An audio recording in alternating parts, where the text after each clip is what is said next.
You're listening to GotTechEd the Podcast with your hosts, Eric Geis and Nick Johnson.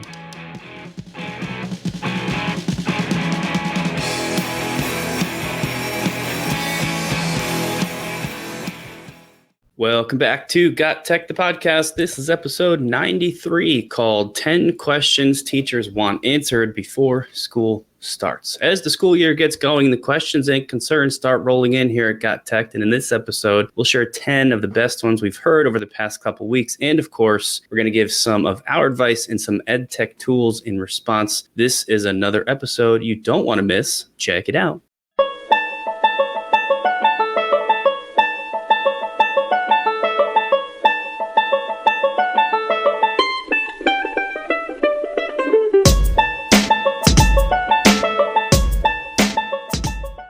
Yeah, so we're creeping up on 100, and we're also creeping up on the new school year. So over the last couple of weeks, Nick and I have been doing a lot of virtual professional development with teachers from our district and some professional developments with teachers outside of our district. And we always ask for the questions that they want answered. And today we're going to kind of go up and over all the questions that we've kind of collected over the past 6 weeks. So I'm pretty excited about this episode because a lot of these questions go above and beyond what we normally get. As tech coaches, typically we get asked how to use a tool, how to implement a tool into the classroom. And today it's really a scramble of questions here. It's not just ed tech questions, but some that might be secondary ed tech questions, meaning that the initial question needs answered, and then we could back it up with the use of ed tech tools. So, Nick, what's going on your way before we get into the episode? What have you been up to the last couple of weeks? Just kind of doing the standard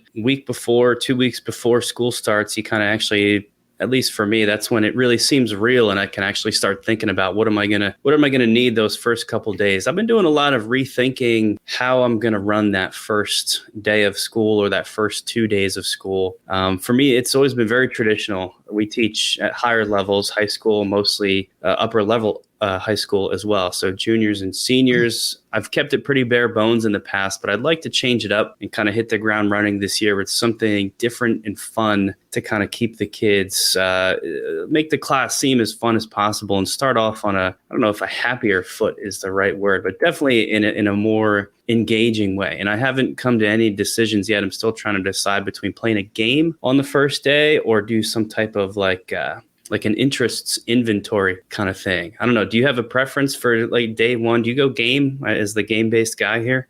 Well, I typically go game, but I think one thing that the pandemic teaching has taught me is that we need to keep that whole relationship piece. So whatever is going to allow you to dive deeper in your student interests and also make connections with your students, I think that's most important from the get-go. Yeah, and I don't want to get too much into it because actually one of the questions that we've gotten recently that we'll talk about in the main part of the episode, we'll touch on that first day of school. So we'll get deeper into it. But that's been me, man. What about you? What's the biggest thing that you've been working on and prepping or getting ready? To be honest, I haven't done much of anything other than sell a house, buy a house, and all the stuff that goes with that. So I have never realized how many places we have to change our address, for example. There's a lot going on there, and because we're changing our address, then we have to, if we have any flights coming up, which I do, but I kind of think it will probably get canceled or postponed. We need to make sure our right address is on our tickets as well. So I've just been doing a lot of that, but this week I finally got back into it. You and I are starting to prep for our World Ready Technology course that we're co-teaching this year alongside of our colleague Jeff Loesch, who's been a former guest. I'm really excited about that and getting that on its way.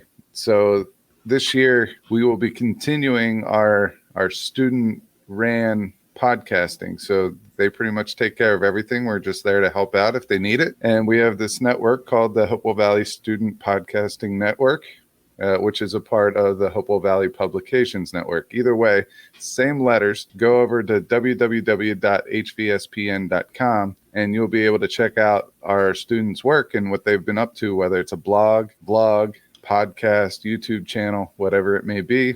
it will be housed on there. Yeah, so you guys can look forward to a lot more on that, the HVSPN. You can definitely look forward to us talking about world-ready technology as we sort of figure out what that's going to be, because I think that's a pretty cool thing, and a lot of the people who listen to this show are going to be into that. I also think that should wrap it up for segment 1 here. You can follow GotTechEd outside the podcast at GotTech.com or on Twitter at WeGotTechEd. So let's get started with the meat of the episode. The reason you guys are listening, the questions that teachers want answered. Hopefully, as we go through these, they're questions that even if you haven't thought of them yet, you'll appreciate hearing the answers to. And that's why we've selected these things. So these are our top 10. Some of them came in through our capacity as tech coaches from teachers in our district. Some of these have come in as podcasters, just stuff that people share with us on social media or email. You guys can do that too if you didn't know. We love that kind of stuff, and we'll save it and maybe it'll pop up in a later episode. And we're just gonna go through these things, and I'll kick it off if you don't mind with the first one, which is maybe also the most unique one. This is from a semi-local teacher who says that I have a cooperating teacher this year to help monitor COVID protocols. How can I involve them in the learning process? So I'm pretty sure what this means is that a couple local school districts, and this is in the younger grades, I believe, actually have a second teacher in the room with the main teacher to literally just help manage COVID protocols, such as, hey guys, you need to keep your masks on, or you three are too close together, got to separate out for this activity, that type of thing. I guess the concern was that this is a lot for teachers to manage, and they've given those teachers some help, but this person wants to know, what can that other teacher do besides just sitting back there and making sure that kids are staying safe. So I'll kick it off with sort of like a general thing that I thought of, and that is, anytime I'm doing something like this with a colleague, and you and I work this way a lot too, you got to assign roles so that everybody knows who's doing what. And of course, it doesn't have to be super rigid, and you can work together and kind of flow in and out of those roles, but at least as a starting point. So immediately I thought that if I was in this situation, I would like to sort of have one person in charge of maybe the lesson planning and prep, classroom management type stuff while the lesson is taking place. And then the other person can sort of be more like the feedback, follow-up, grading. I don't like to call it grading, but maybe some of it will be actual grading type person. And you can sort of delineate those roles that way. And this might actually be a really helpful thing to sort of split up the duties that just one person would traditionally have. I know, we talk about Moat all the time, but another new tool on our radar is this thing called Floop. Floop is like a really great collaborative feedback tool where kids get feedback almost instantaneously on work they're doing. So while they're doing it, you can start commenting on what's happening. So both of those struck me as something that would be really great feedback tools for two teachers to work on at once. Moat, obviously, because it's in the Google platform. So whatever one person is doing, the other person can see as well. And then Classroom Q is just an awesome way to help keep track of what students need that extra support, and even something that both teachers could keep track of. If you don't know Classroom Q, it's that digital hand raise tool from our buddy Kyle Nemus that we bring up from time to time, where kids just hit a button instead of raising their hand, and then you don't have to worry about forgetting about them or them putting that hand down and losing track. So those are just some ideas I had for that situation. What do you think about that one? I don't know. This one just does not make sense to me, because if they're going to hire a cooperating teacher to manage COVID protocols and to help monitor that, why don't they just hire them to teach half of the class? Split it up, make smaller class sizes, make people be able to spread apart. I mean, there has to be something more to this article, but I don't know. I think there's a better, way to spend district money than to have a teacher in the classroom just to be the COVID police. I just don't understand it. A lot of teachers already do a lot of things, like they'll put stickers on the seats that students are able to sit in versus we put X's on the desks that students should not sit in, just so we know that they are properly socially distanced, things like that. So I think the tools that you threw out there, I think they're awesome for the purpose in which you described. I would second all those tools. I think they're phenomenal. But I just think that there's more to this question that is actually going to be asked. So I'm just going to play the cranky old guy in the corner, just kind of throwing out all sorts of shade to this question because I need more information. So whoever asked that question, love it. It's a great question. I just think that we need a little bit more substance to it so we can accurately get, something across there. Let's go into our second one. My district still hasn't announced if we're hybrid or in person only. How should I prepare to teach my students? And this question, I know the person that asked this question, and their district is going back and forth. Originally, everyone was supposed to be in person, but now that statistics are coming out suggesting that maybe that's not the safest, it's still up in the air, and they're waiting for that final emergency school board meeting to make a decision on how they're going to teach. So the simple answer here, and I'm not sure if it's simple or just the most logical answer here, is to design lessons that can work in both areas. For example, here, if you look at Jamboard, students can do a Jamboard in class, and they could also do it virtually. So I would use those types of EdTech tools like whiteboard.fi. I think that's another great one that would allow them to do it. Google Slides is also a third. You could do digital gallery walks or virtual gallery walks, or you could do a gallery walk in person. So design lessons, design activities that could be done in person or virtually, and it's not going to cost you any more or less time. I would also recommend recording some of your lessons ahead of time. You can use a really simple tool like Screencastify. Don't add all the bells and whistles and fancy editing. Just get it down there on the not the page, in the video. Whatever presentation tool you typically use, just pop that up there on your computer screen and do a screencast. I bet if you sat down for an hour and only did the sort of the tutorial or the lecture part of the lesson, the information for the students, and got that into these recordings, you could get through a lot in a pretty short amount of time. Those things are now available for students, whether they're hybrid, in person, fully remote, or maybe, everybody else is in person, but some parents I know are pulling kids out of school for safety reasons. Now, even those students don't even have to be present. They've at least got a means to access the information directly provided by their teacher, by you. So that's another sort of fan favorite for me when it comes to sort of not knowing what your environment is going to be. So that's a great question. I'm glad we got to share it. And I'll jump into the third one now. This person says, this is sort of in line with my question earlier. What is a good opening day activity that works in person or remotely or hybrid? So obviously, like I already mentioned and like guys shared, there's kind of two things we're going for here, guys, at least in our perspective, and that is getting to know your students, number one, and then having some fun, like playing a game, number two. How would you guys recommend going about sort of doing these two things over the course of that first day or that first 2 days maybe? So I'll throw out two different things here. I mean, play a game. I love games. I would probably lean towards this one, but I think I just thought of one on the fly, another activity that would be also pretty cool.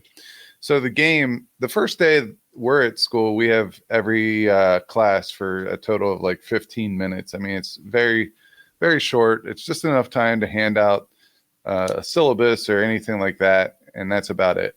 So I think that first day I would ask the students to write down 2 or 3 things that they have an interest in. And then the next day, what I would do is I would devise some game based on that index card that they filled out. I know I don't like index cards. Fill out your name, who are your parents, blah, blah, blah. I just want their name and 3 things that drive them, 3 things that interest them. I would take those interests and I would turn it into a game. Maybe it's a guessing game where students try to guess, who might have wrote these 3 things down, something like that. All right. But the other one that I really, really dig, and I just thought of this right now as you read the question. My son is really into dream catchers right now. He's making his own. We take a little piece of, I don't know, it's like this rubber tubing, and we tie it in a circle. Inside the rubber tubing it's not just floppy rubbery tubing. It kind of will stay. It's circular shape if we tape it that way. And then he takes a whole bunch of yarn. So what we did is we took some little note cards, we cut them in half, and then we put a single hole punch in it. And as he was weaving his yarn into the circle, every once in a while he would throw that little hole punch note card in there with something written on it. For his dream catcher, he's putting in chores that he could do to get money. And as he does them, he's going to pull them off. And when he has them all pulled off, he'll have enough money for a toy that he really wants. He came up with it. I said, yeah, go for it. That's cool. But what if we did that? What if we made some type of dream catcher? It could even just be a worksheet that has a box in the middle with their name. And then there's 7 or 8 boxes surrounding that. And those are the students' interests. Okay. And then the next day in class, everyone gets Post-it, those little tiny Post-its. And if they share a same interest, they put their name on the Post-it and put it onto that person's dream catcher sheet. And that way, students are starting to learn about common interests between other students. And I would participate as the teacher as well. I think that's a pretty cool way of kind of building those relationships and making connections between our classes and also students and the teacher making connections. That's a great idea. That's where you shine, Mr. Geis, is just coming up with these crazy creative things on the fly. We've never talked about that before, but what a cool one. I was thinking you could even digitize that. You could make like a digital, maybe Google Slides or Jamboard version of a dream catcher and run that digitally with little, digital sticky notes that you can sort of move around. So there's lots to play around with there. Awesome idea. And hopefully that helps that person out and some other people as well. Our fourth question, sort of going along the same lines of maybe gamifying your classroom. This person says Kahoot is awesome. Yes, it is. I would agree with that. But what are other ways to gamify that classroom? And of course, there's lots of them. Kahoot's sort of the classic, at least in our school. That's the one where everybody got started. But now there's this whole other world sort of blowing up. And we've got a bunch of these in line. I'll go through the first 3 of them that we thought of just off the top of our heads here. GimKit is another great one. Still been around for a while. I still think it flies under the radar, though, for a lot of people, and it's really, really fun. Bamboozle is another one. That's Bamboozle with 2 A's, another great gaming tool. And my favorite is Blookit, actually pronounced Blookit. I just don't like to say it that way. But this is really fun. The games there are your kids are going to get rowdy because a lot of the times there's, you're collecting coins in the game and you can steal other people's coins and it just gets everybody super excited. So those are 3. I'll do a little shameless plug here too. We don't want to do too much of this, but Bamboozle, you can actually get an extended trial for free if you head to one of our companion sites called myedtechbundle.com. If you go there, you'll see Bamboozle listed and you can just try it out for like a super minimized price and see if it's something you like. But that's just one way to get access to some of these tools. What else do we have here maybe for gamifying your classroom outside of Kahoot? Yeah, so not all of our students are game players in the traditional sense, such as GimKit, Blookit, Bamboozle, Kahoot. All right, some students just don't like to be competitive with other students. So what I find is narrative is another way to gamify the classroom, but it doesn't necessarily mean that they're competing against other students. All right, so one of the things that I know I like doing, because I'm a nerd, and I'm proud of that, is looking at graphs. So I know that probably sounds like grass, but I'm saying graphs, like data charts and things like that, and telling a narrative about it. And students get very clever in doing this. What they're trying to do is they're they look at the graph and they try to tell a story, and they get very clever and creative with the story. And I think that's an awesome way of getting students familiar with graphs and what data is trying to be represented. The next one is Puzzle Friday. It could be Puzzle Tuesday, Puzzle Monday, whatever you want. And that's finding ways to work content into puzzles. So a lot of us have begun making escape the rooms, whether they're digital, whether they're in person, whether it's a hybrid of the two. Well, you could easily just take one of the puzzles from an escape the room. And if you don't know what the escape rooms are, go back to one of our previous episodes. We did a whole episode on escape rooms. But basically, they have a certain amount of time to solve five or six puzzles and get out of a room.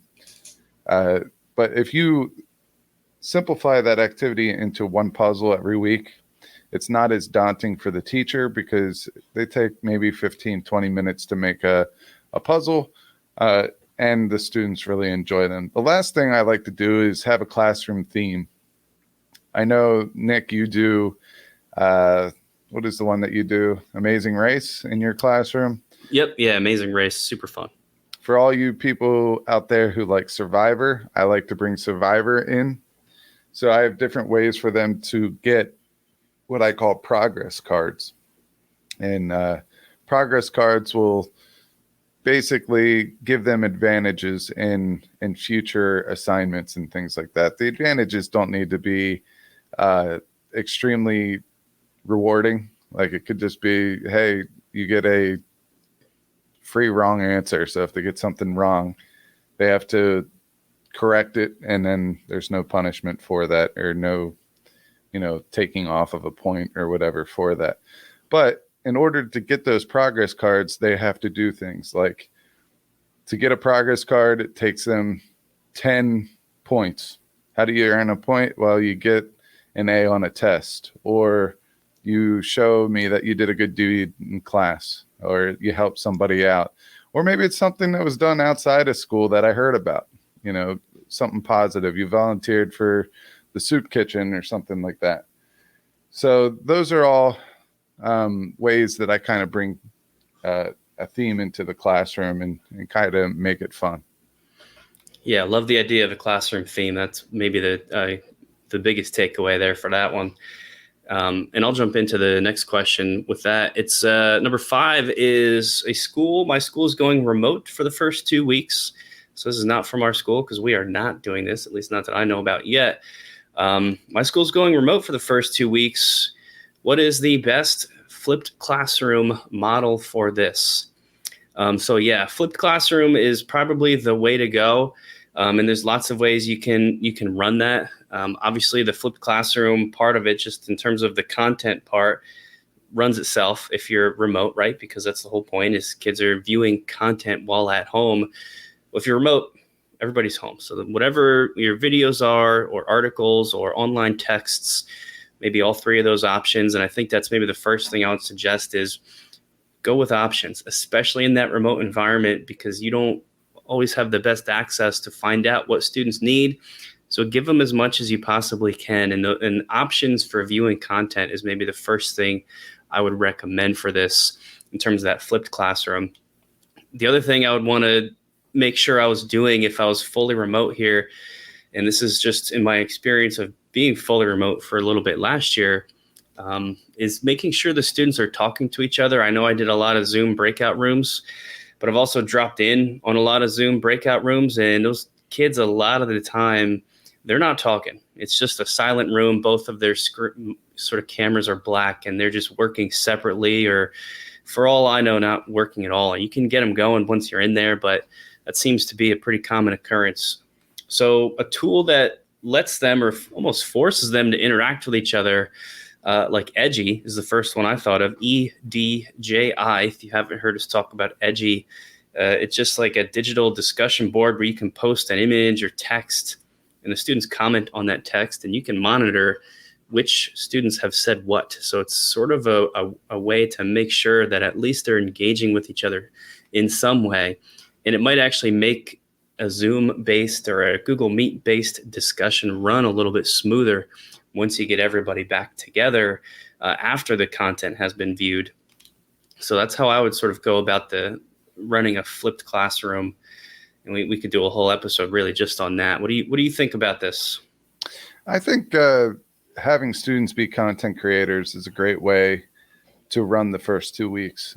It forces them to really work with partners, and also it forces them to work through an uncomfortable situation. Not a lot of students know that they could be great content creators until they give it a shot, and then they buy into it and they really like it. So my thing would be find a way to get them the information, learn the information, and then create something based on that content.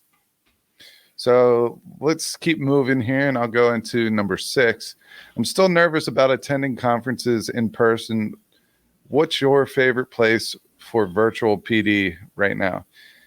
I can't stress this enough, and I really wish that school districts would get on board and count podcasts, listening to podcasts, as a form of professional development.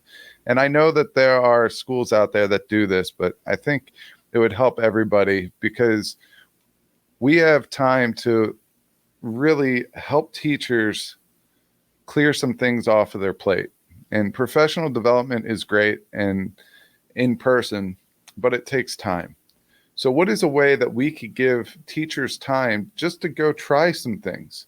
Well, if you conform PD into podcasting, they can listen to that while they do the dishes, while they make dinner, while they're driving to and from school, while they're doing any type of a chore, or maybe when they're exercising. So if we can allow teachers to multitask in certain facets of their life, that's going to give them more time on the other end. And I'm not going to lie here. I won't beat around the bush. I listen to podcasts, especially educational podcasts, way more than I probably should.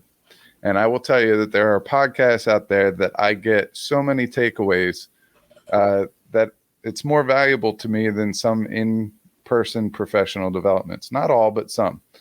So, Nick, I know that you and I talked about this last June, and we created a blog article. I think it was called 30 plus educational podcasts that will help you become a better teacher. And that is on our website at gottech.com/edu podcast. So EDU podcasts. And you should go check that out. And I started really originally with 20, and then you helped me build it up to 30. And now we're just keeping this thing going. I just listened to a couple new podcasts over the last couple of weeks. One I revisited, and that's Teacher Nerds with the host at Joe Surfer and at Nober_tech class. That's NOBER_tech class. And I listened to a guest that they had on, Miss Jennifer Lieben, who we had on our show. But I know she got a new job since the last time we talked with her. So I wanted to see what was going on there. And that was a fantastic episode. So definitely go check that one out. That will be getting added to the list. Another new one that I listened to is called The Adventures in Online Education with host at AOE Natalie. These will all be in the show notes, but I'm going to add that one as well. I just began that one this morning. I'm going to finish that one on my ride home, and I look forward to adding that to the list. And the last one is hashtag EduCrush Podcast with host at Nata Basso, which is NATABASSO. So those will be making the list, and I'm going to update that blog list within the next week or so. But it's a fantastic way to grow and learn as an educator. Yeah, I don't even need to add anything to that. I mean, check out this blog article that mostly Eric wrote and put out there. It's really great for all these lists of podcasts, and then those three that you listed are perfect. So we'll leave it there and get into number 7, which says, this is probably my favorite question. I want to record my lessons for students that may be absent for extended periods of time. What is the best way to do this? I love this question because I think this is something that COVID forced me to do, and it's gonna pay dividends as my career goes on.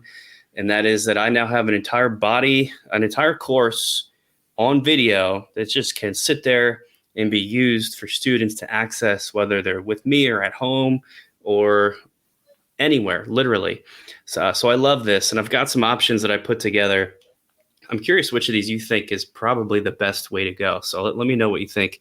Number one, if you want to limit your work, you could use a webcam. Chances are your school has them after last year. When we were all deep in COVID and teaching hybrid, chances are there's some webcams floating around. If you don't think there are, check in with your tech person or your media center. They might have one.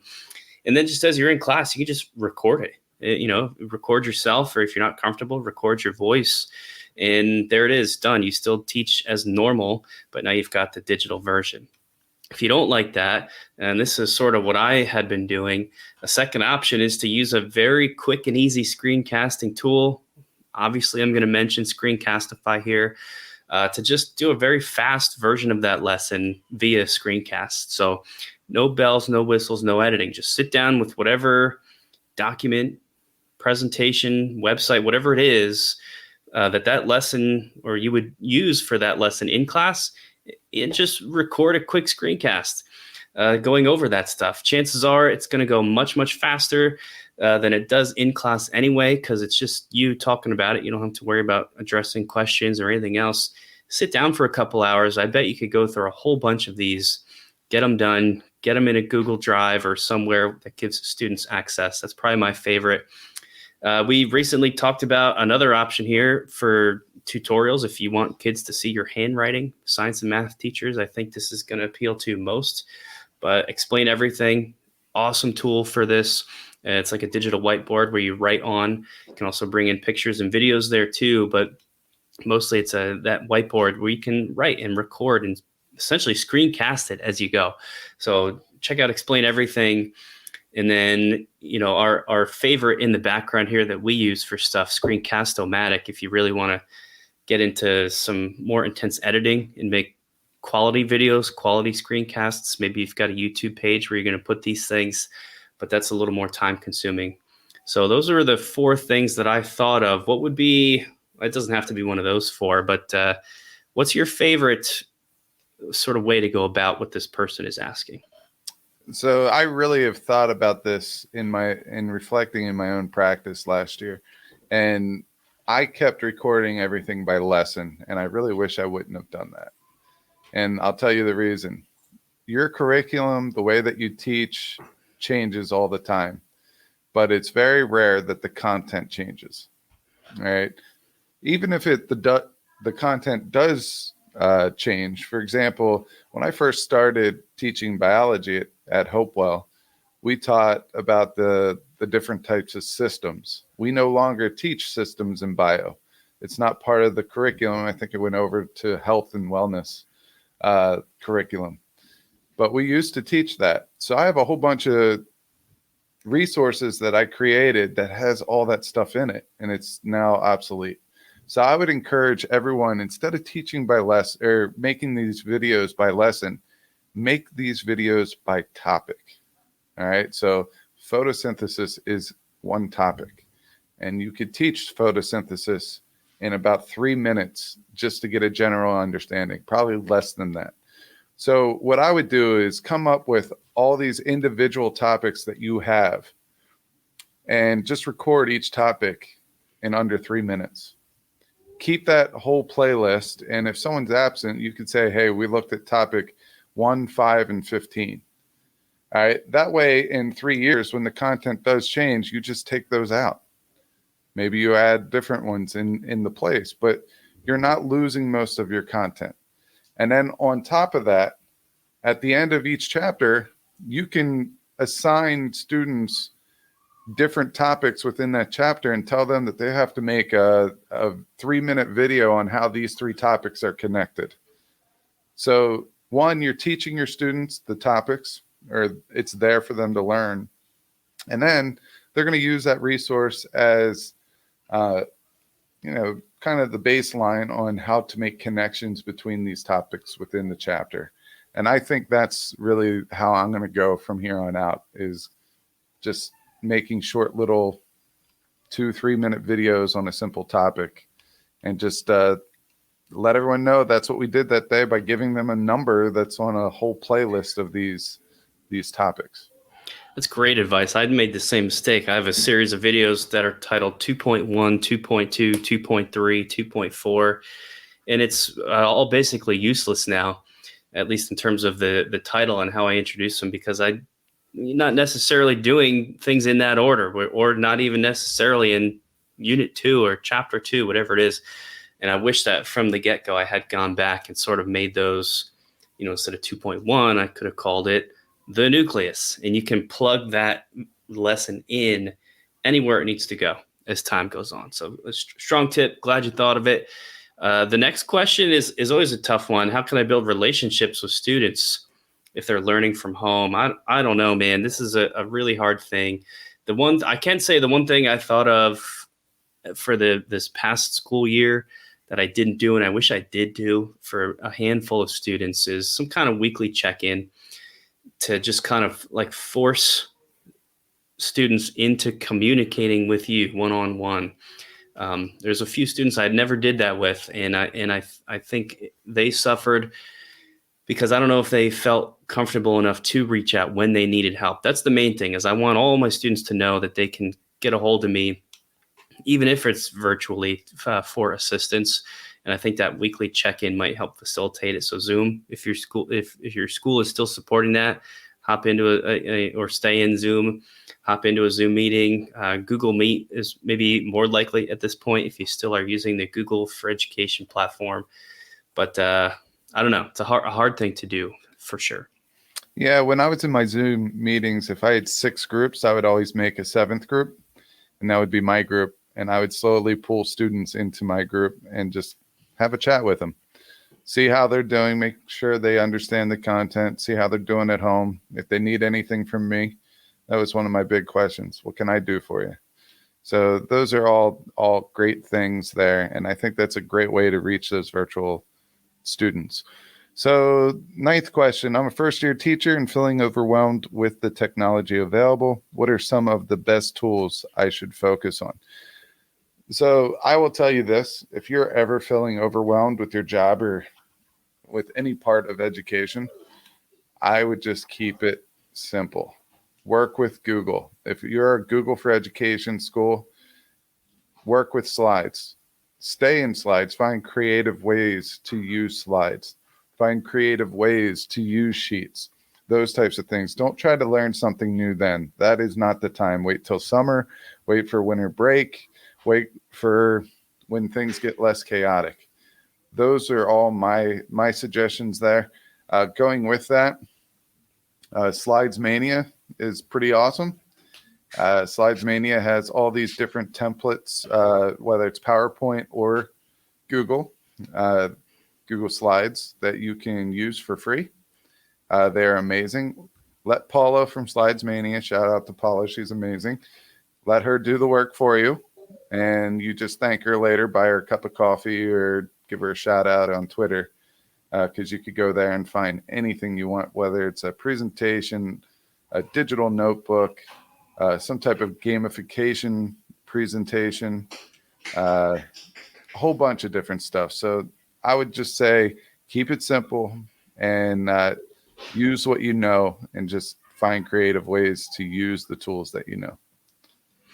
Yeah, great tips. I mean, for this teacher and any other, let's just say any first-year teacher, Slides Mania, I think, should be like the thing that you're paying attention to, because they just have so much in terms of just presentations, but games and everything else.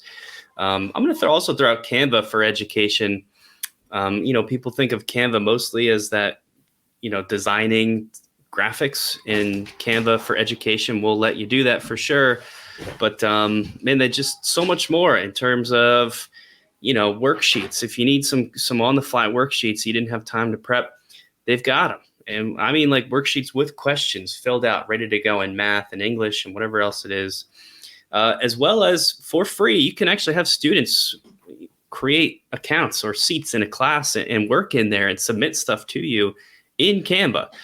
So I think that opens the door to lots of projects that almost design themselves and that you don't have to worry about a whole bunch of prep on. So that's a great list for the new teachers for sure.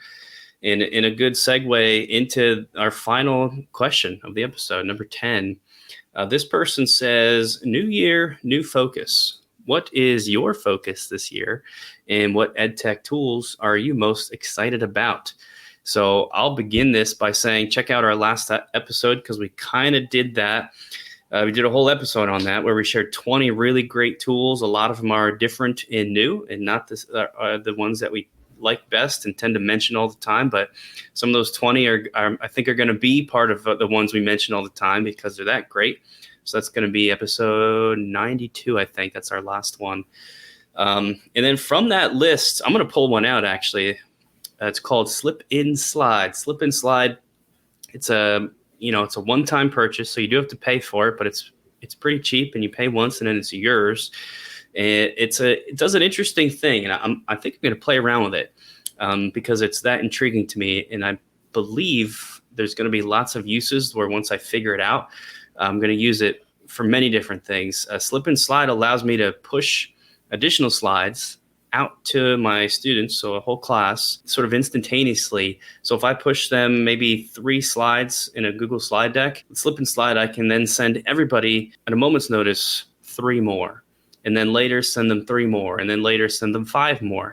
This appeals to me as a way to sort of facilitate lessons where students are working independently, and I don't want to give them, here's a 100-page slide deck. I can sort of push those out in chunks and in pieces. My initial thought is just so they don't get overwhelmed, but I think there's a lot more to this, and I wish I could say what that is. I just don't know yet, but when I figure it out, I'm definitely going to share it with everybody because it sounds like a really neat tool to try. So Slip and Slide, that's what I'm going to be working on. Yeah, that's a great one. I will tell you, my focus for this year is just student content creation, period. So any tool that's going to allow them to be content creators or assist them in being content creators is something I'm looking at. Of episode 92, I will tell you the tool that I used the most over the last week is IRAD. I made these tutorials using the IRAD extension, and these tutorials will be given out to teachers.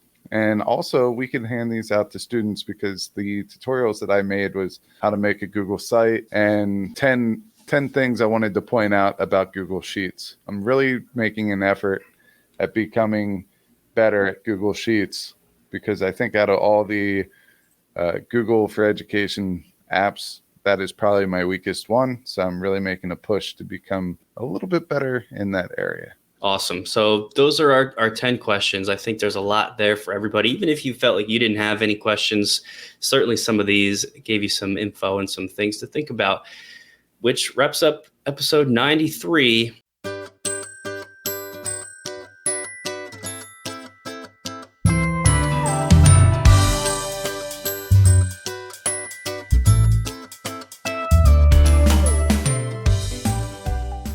We want to, as always, encourage everybody to do us some favors, if you don't mind. That would be, of course, subscribing to GotTech the Podcast. However you listen, Apple, Spotify, Google, Stitcher. Our stuff is up on YouTube. You can follow us on Twitter, all of these places, even Facebook. Even better, do that Apple Podcast review. I've noticed we're getting more and more reviews recently, so hopefully this is paying off. That helps us a ton. So make sure you do that. And my favorite one is, as always, telling your friends about GotTech. If you've got colleagues and they don't know that educational podcasts are out there, tell them about it. And if you like us, tell them about us. And you can head to GotTechEd.com to find all this stuff. Thanks for listening, everybody. Thanks for listening to GotTech the Podcast. Remember to subscribe to our show and follow us at WeGotTech on Twitter so you can stay up to date with the latest episode releases, blog posts, product reviews, and PD announcements. You can also follow Geis and I individually at GeisGotTech and at NickGotTech on Twitter or on Instagram at NickGotTech. Finally, remember to check out our website, GotTechEd.com, where we post all our episodes, articles, and resources available to you for free. Until next time.